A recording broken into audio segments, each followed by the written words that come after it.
Matumaini yangu ni kama uko salama mtazamaji mpendwa, karibu kufuata habari za leo. Tuanze na vichwa vya habari. Mapigano makali kati ya M23 na majeshi ya serikali pamoja na washirika wao yameanza Alhamisi tarehe 20 Agosti mwaka 2026 katika eneo la Fizi kwenye njia ya Minembwe kusini Kivu. Mashambulizi ya ndege na milipuko mikubwa imeripotiwa wakati mapigano yakiendelea pia katika eneo la Kalehe. Afrika CDC imetoa tahadhari kuhusu kuongezeka kwa kasi kwa janga la Ebola nchini DRC, huku kesi mpya 70 hadi 100 zinazothibitishwa na vifo 15 hadi 60 vikirekodiwa katika masaa 24 yaliyopita. Imeomba hatua za ujasiri na za haraka ili kukomesha kuenea kwa ugonjwa huo.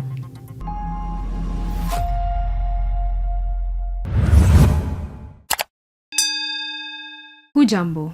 Mapigano makali yaliyokutanisha M23 na majeshi ya serikali ya Kongo pamoja na washirika wao yameanza Alhamisi tarehe 20 Agosti mwaka 2026 katika eneo la Fizi kwenye njia ya Minembwe kusini Kivu.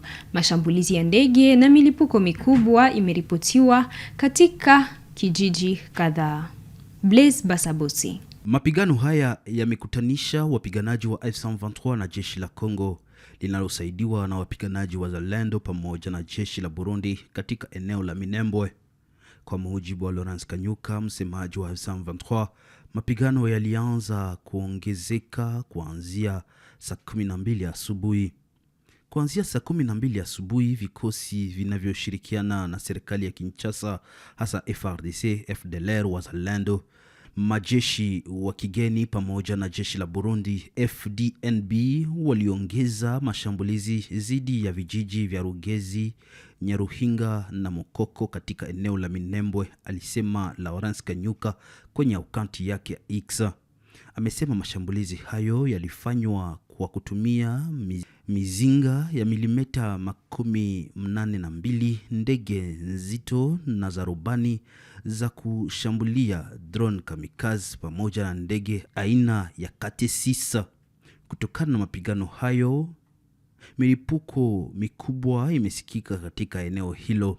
M23 imelaani mashambulizi haya ikidai kuwa yamelenga raia.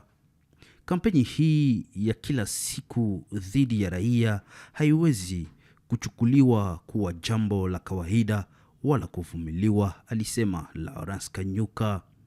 Wakati huo mapigano mengine yameripotiwa katika eneo la Kalehe katika groupmenti ya Ziralo kati ya vikosi vinavyoungwa mkono na serikali ya Kinshasa na wapiganaji wa M23. Jean Kaseya, mkurugenzi mkuu wa Afrika CDC, ametoa tahadhari kuhusu kuongezeka kwa kesi kwa Ebola nchini DRC. Ameeleza kuwa kesi mpya 70 hadi 100 zinathibitishwa na vifo 15 hadi 60 kinarekodiwa kila siku katika masaa 24 yaliyopita. Ameomba hatua za ujasiri ili kukomesha kuenea kwa janga hilo. Mais je voudrais attirer l'attention de nos interlocuteurs pour leur donner, dans les dernières 24 heures, nous commençons à voir le nombre de cas confirmés oscillant entre 70 et 100 nouveaux cas chaque jour, entre 50 et 60 décès chaque jour.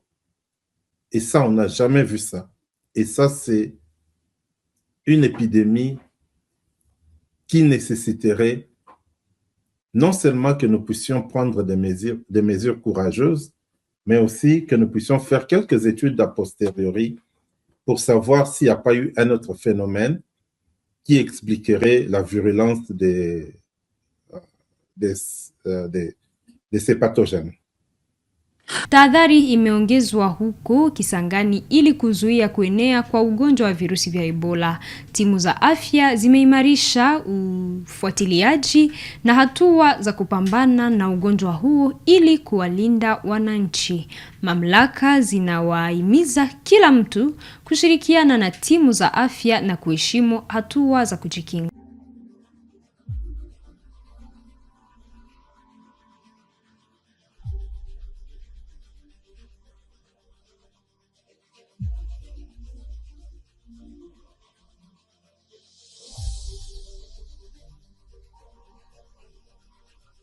sommes effectivement à Kisangani avec le gouverneur, mais aussi avec toute l'équipe, du secteur de la santé, en commençant par le secrétaire général de la santé, l'inspecteur général de la santé, l'incident manager. Nous sommes ici donc pour pouvoir répondre très rapidement aux premiers cas de la maladie à virus Ebola qui sont arrivés à Kisangani.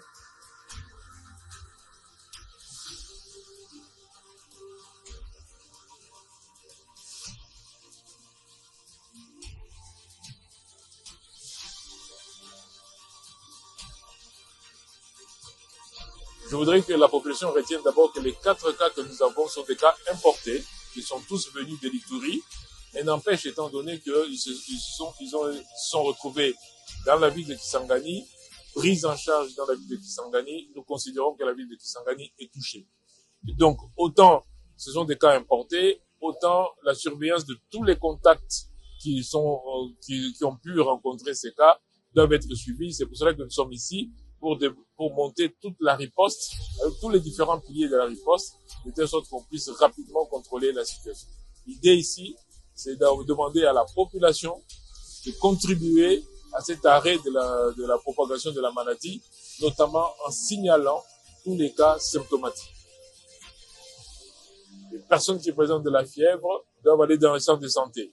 Tous les médecins, tous les centres de santé sont informés que tous les cas doivent être signalés pour investigation, et c'est l'équipe de la riposte qui verra si oui ou non on va faire le prélèvement. Mais nous sommes ici surtout pour mobiliser toute la communauté, parce que la riposte doit être prise en charge par la communauté elle-même.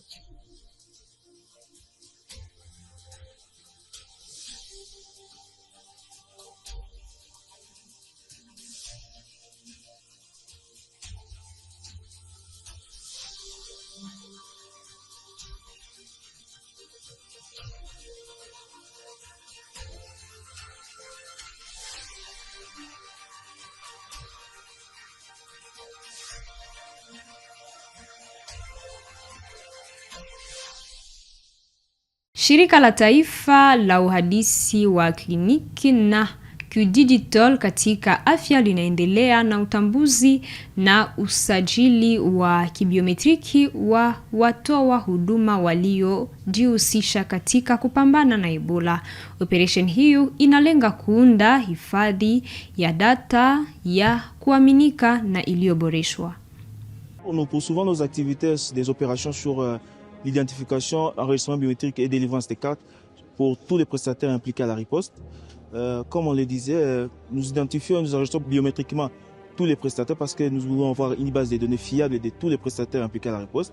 Et les cartes que nous délivrons, ces cartes vont servir de PMA par voie électronique de tout prestataire. Alors là aujourd'hui, nous sommes dans la zone de santé de Bunia, plus précisément l'hôpital général de Bunia où il y a un CTE, le CTE Bunia. Nous avons mis en place un site mobile. Ce site mobile nous permet à ce que nous puissions nous rapprocher des prestataires. Vu que nous sommes en mode d'urgence, les prestataires ne peuvent pas se déplacer du CTE pour venir vers nos sites que nous avons mis en place. Alors, nous avons passé à mettre un site mobile. Ce site mobile nous a permis à ce que nous puissions venir vers les prestataires. Et à travers ce site mobile, nous sommes en train d'identifier et enregistrer biométriquement tous les prestataires impliqués à la riposte. Et nous délivrons des cartes comme vous le voyez là. Mafunzo ya watu watakaotambua wafugaji wanaohama na mifugo yao wanaojulikana kama Mbororo yameanza huko Buta, makao makuu ya Bauele. Waziri wa mambo ya ndani wa provinsi Jean-Marie Maziambola aliongoza sherehe hiyo kwa niaba ya gavana aliye kwenye safari ya kazi. Washiriki 40 wanashiriki katika mafunzo hayo. Vous vous remet, si vous faites les tablettes ici, qui serviront à identifier. Voilà. Voilà. À présent, le gouverneur a intérêt à son tour et permet aussi aux formateurs et nous a aussi applaudir parce que c'est un outil de travail. Voilà, monsieur le formateur, l'outil que vous allez utiliser. Cet événement marque le début d'un travail collectif essentiel pour notre province de Bazuele et également pour notre pays, en ce qu'il permettra de manière officielle, scientifique, d'identifier les moraux qui sont établis dans la province de Bazuélé. Ici est de préciser que la plupart de ces éleveurs accèdent dans notre pays sans titre de séjour, sans avoir été identifiés au poste frontalier.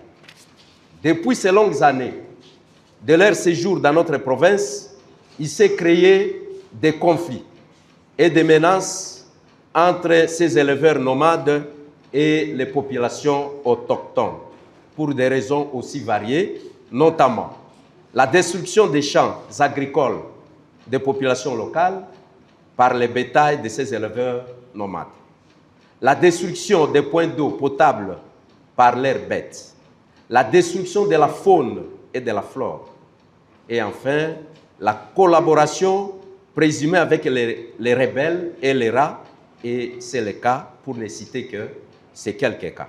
J'espère que chacun a au moins une tablette. Chaque identificateur maintenant va allumer la tablette et va faire l'exercice, remplir les champs de tablette. On a compris ce qu'on va faire aujourd'hui. Ça, c'est ce qu'on va faire pratiquement les avant-midi. Et les après-midi, on va faire une simulation. C'est-à-dire, si on va faire un groupe de 4-4, donc dans ces groupes de 4-4, une personne enregistre l'autre, donc il faudrait que tout le monde puisse s'exercer. Et puis à la fin, on va voir comment déployer. Et moi, je vais vous montrer ce que vous avez déployé dans le système.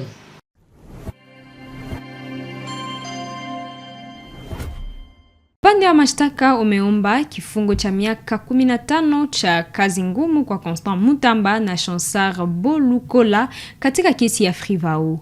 Mbele ya mahakama ya juu ya kesi, mwanasheria mkuu wa kwanza Jacques Melimeli alitaja fedha kadhaa ambazo upande wa mashtaka anasema zilitumika vibaya au kwa malengo mengine. Upande wa mashtaka pia imeomba kurejeshwa kwa fedha hizo pamoja na adhabu za ziada. Sous RP 23, dire état, en fait, comme entre les infractions des détournements des deniers publics commises en participation criminelle directe par le prévenu Constant Mutamba Dumunda et Chansard Bolukola au sommet. De la somme de 14 millions de dollars américains remise à Congo Énergie, de la somme de 4 millions de dollars américains remise à l'ICCN, de la somme de 200 000 dollars américains remise à l'Assemblée provinciale de la Chopo, de la somme de 1 million 24 000 dollars américains remise à l'IFO SRF, de la somme de 2 millions de dollars américains remise à Global Assurance pour les comptes de l'hôtel Wagenia, de la somme de 1 500 000 dollars américains remise à l'hôtel Zandex, de la somme de 269 920 000 dollars américains utilisés par le prévenu pour ses besoins personnels, de la somme de 715 865 dollars payés à l'établissement d'Optiquet Architecture et de la somme de 284 238 dollars américains pour la soi-disant construction d'un mémorial. En conséquence, condamné à concours idéal, chacun des prévenus à 15 ans de travaux forcés, ainsi qu'aux peines complémentaires, chacun, à savoir son interdiction au droit de vote et droit d'éligibilité pour 5 ans après l'exécution de la peine, à son interdiction à l'accès aux fonctions publiques et para-étatiques, quel que soit l'échelon, à l'exclusion du bénéfice de la condamnation conditionnelle, de la libération conditionnelle et de la réhabilitation. Ordonner dissolument aux prévenus la restitution de toutes les sommes d'argent détournées sur lui. Condamner tous les prévenus aux frais d'instance, calcul, aux frais d'instance, aux tarifs pleins, récupérables à 30 jours, à 30 jours de compte et par corps. Sous les RP 24, il établit en fait de commando toutes les infractions de blanchiment de capitaux telles qu'imputées au prévenu Chansard Boyokona et en conséquence, la condamner en concours idéal à 5 ans de servitude pénale principale et à une amende payable dans le délai de la loi et à défaut subir les 30 jours de servitude pénale subsidiaire. Mais, s'agissant du fait que le prévenu Chansard Boyokona avait déjà été condamné à 15 ans de travaux forcés dans le cadre de... Mwisho wa habari za leo kwenye Kivu Morning Post TV. Tunakushukuru mtazamaji mpendwa kwa kutufuata mwanzo hadi mwisho. Tukutane siku ijayo.